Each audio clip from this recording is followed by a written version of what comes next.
Quando eu começo a medir a interpouso, eu gosto de medir a interpouso inteira, né? Até porque se tiver alguma outra falha, algum padzinho solto, eu já pego logo. Deixa eu botar aqui a captura de tela para vocês conseguirem enxergar também o esquema elétrico. E eu vou medindo aqui os pads. Vou começar a medir pela placa de radiofrequência, que é a mais provável de estar com falha. Eu falei para vocês que a gente ia dar uma olhada no iSocket, tá? Para ver se o iSocket tinha alguma falha. Eu achei um pino só empenadinho, eu acho que não seria interessante tentar passar o software novamente com o iSocket, tá? Antes de tomar qualquer decisão, de tirar a baseband e tal. Então aqui, gente, eu vou colocar aqui na condição reversa e vou ir medindo esses pads aqui, ó. Esses pads positivos próximos à baseband. Então vamos começar aqui.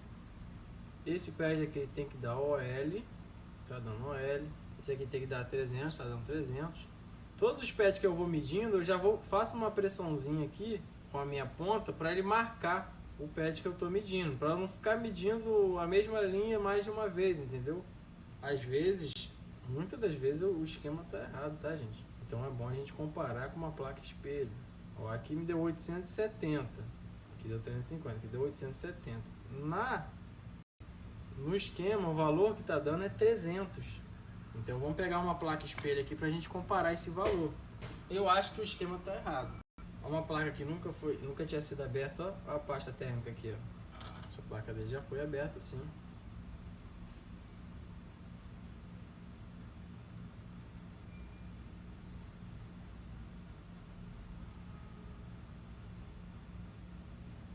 $870, gente. O mesmo valor, 870, 870. Ou seja, foi o que eu falei para vocês. O layout, né, o esquema elétrico está errado. Tá dando um valor de 350. E é muito normal acontecer isso, gente. Então sempre que der um valor errado, desconfie. Vocês têm que ter uma placa espelho para comparar. Porque senão... OL... Eita... Essa parte tá tudo andando no open line, gente. Eu acho que eu encontrei a falha, hein? 800, 300, 300, 800... OL. Então vamos lá. A falha foi encontrada. Provavelmente a gente vai ter que fazer um swap aqui nessa placa, tá? O que acontece? Essa aqui é a placa dele. Então eu tenho aqui...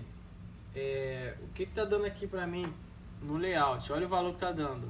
Tem que dar um valor de 300, 289, 289, 298, 296. E depois 295. E o primeiro pad aqui positivo tem que dar open line. Até aí tudo bem. Então quando eu vou medir aqui a placa do nosso cliente, ó, open line, open line, open line, open line, tudo open line. Até o terra aqui tá dando open line, gente. OL, tudo dando open line. Eu venho aqui na open line, para quem não sabe, é linha aberta. Eu venho aqui na placa espelho e tá dando valor. Já que não está dando valor nessa região aqui, o que acontece? Possivelmente a interpose se desconectou por baixo. Essa parte de baixo aqui, da interpose, toda ela está desconectada. Aqui não tem nenhuma marca de impacto, mas pode ter sido um impactozinho. Pode ter dado um impacto aqui, ó, né, na parte de baixo. E o que houve? Soltou toda essa parte da interpose, todo esse setor aqui da interpose. Eu tenho até pads terras aqui que estão dando open line. Então o que dá pra gente fazer aqui? Temos duas opções. Ou a gente fica jumpeando linha por linha, ou a gente faz um swap de radiofrequência, né, que seria trocar essa placa inteira, levar o CI do Wi-Fi, a baseband e o NFC para a placa nova, né? E aí pronto também. Na minha experiência, gente, todas as vezes que eu peguei esse tipo de falha, a maioria das vezes eu tive que fazer um swap, porque mesmo que fizesse o jump, sempre tinha uma linhazinha a mais desconectada. E assim, quando a placa ela tá nessa situação de ter descolado a interpose por baixo, né, se não foi ali uma pancada na hora que trocaram o vidro traseiro, pode ter sido que essa placa esteja cansada, né? Como assim, Kai, cansada? Ela simplesmente já está há muitos anos com muita gente usando, dando queda, né, com capa e tal, e a placa sofrendo esses impactos até que a placa se desgastou a ponto de romper a parte inferior da interposa. Então, como aconteceu isso daí, possivelmente pode ser que tenha outros pontos da interpose também desconectados ou falhando. Então, o que a gente deveria fazer aqui? Se eu for jumpear essas linhas que se desconectaram, eu tenho que analisar através do esquema para ver se essas linhas estão acessíveis, né, para fazer o jump. Estando acessíveis, eu tenho que medir para ver se não tem outro setor da placa que também está desconectado. Então aqui a linha está tudo aberta. Essa é o upline mesmo, pode estar aberta também.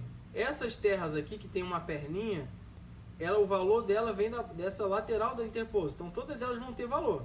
Todas elas vão estar dando terra.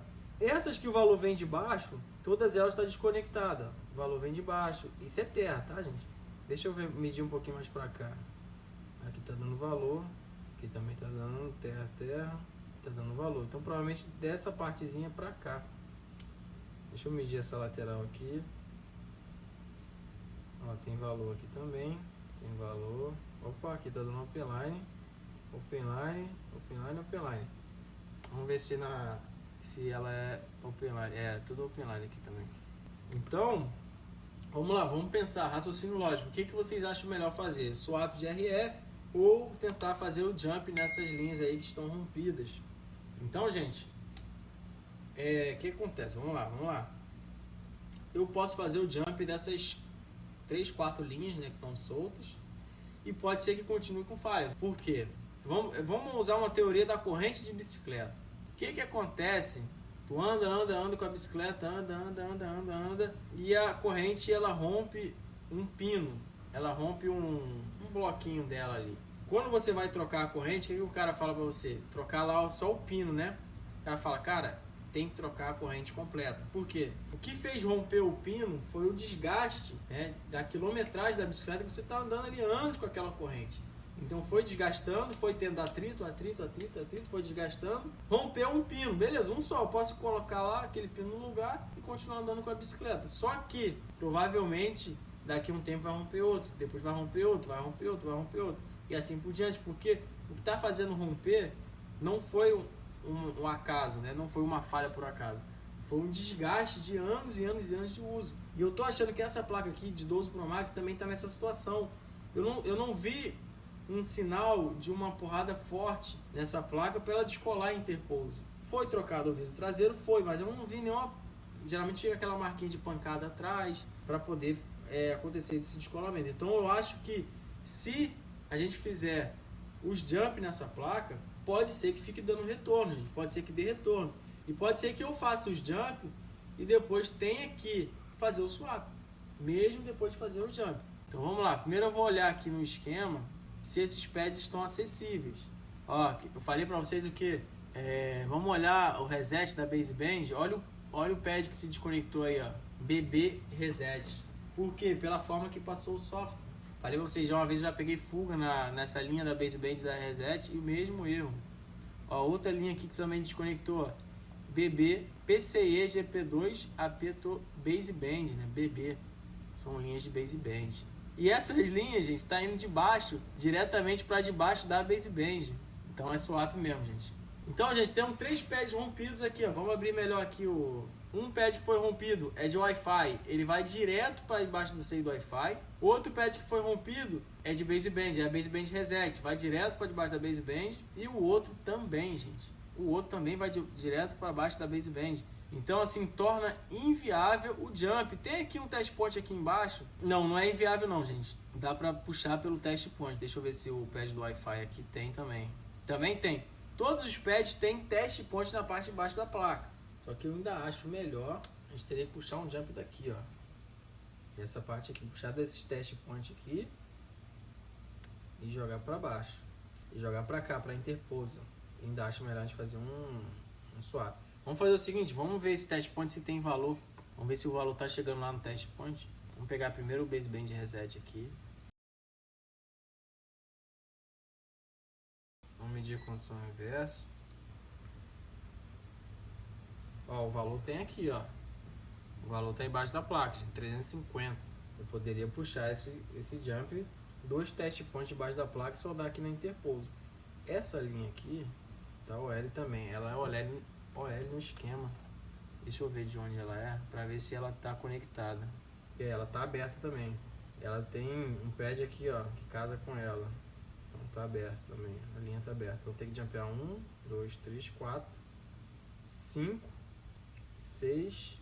E esses terras aqui era bom puxar eles do lado aqui, ó. Alimentar, ter esses terras também ativo. O que vocês acham? Vamos fazer o jump? Dá pra fazer. Ou jump, ou swap de RF. Lembrando que swap de RF, gente, pra mim, tranquilo de fazer. Eu sei que tem gente que chegaria nessa ocasião aqui e a única solução para ela seria recuperar fazer o jump. Então tá legal, vamos partir pro swap. Já tem uma placa aqui, ó, a placa que eu tava fazendo a comparação. Já tá aqui do lado, já jogo para ela mesmo. Então, gente, o diagnóstico foi feito. Tínhamos aqui uma placa de 12 Pro Max sem funcionar a rede. Fizemos a separação da placa, separei a placa, botei no iSolder para passar o software. Eu falei para vocês que o mais provável era falha na solda da Interpose, porque já tinha sido mexido. Colocamos no iSocket, passamos o software. Deu erro de baseband, né? Quando deu erro de baseband, pelo erro, eu até falei para vocês, gente, não é um erro de tensão, tá? Não é um erro de curto. Poderia ter uma fugazinha, um curtozinho escondidinho, poderia sim.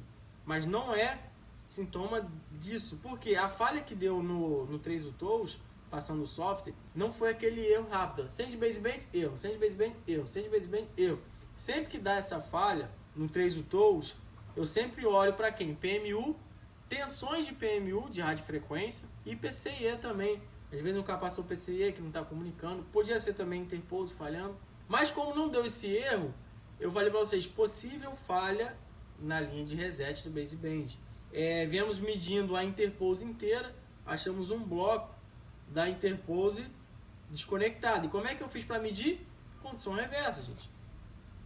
Condição reversa. Como é que eu identifiquei as linhas desconectadas? Linhas que era para estar dando 400, está dando open line. Então tem aqui a Interpose de uma placa espelho.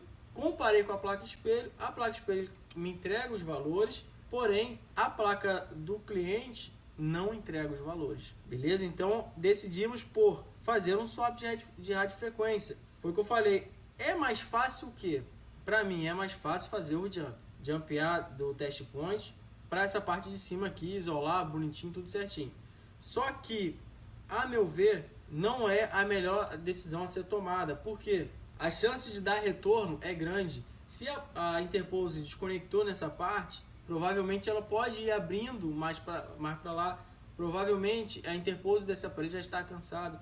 Provavelmente tem outros pontos aqui também que já estão querendo falhar também. Então o que a gente vai fazer? Swap de radiofrequência.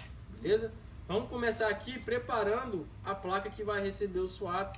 Depois a gente prepara os componentes daquela placa, legal? Então essa placa aqui que vai ser a placa receptora. O swap de radiofrequência, gente, é um swap assim teoricamente tranquilo, mas a gente não pode baixar a guarda para ele. Achar que sabe muito, achar que tá num papo, que aqui também pode acontecer algumas falhas fatais. Então se eu baixar a guarda aqui, gerar uma falha nessa EPROM aqui, essa aqui é da sucata, né?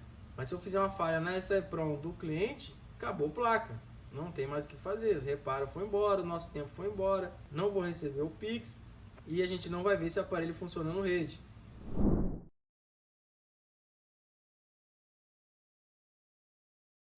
Esses pads aqui, ó, esses pads positivos próximos a baseband.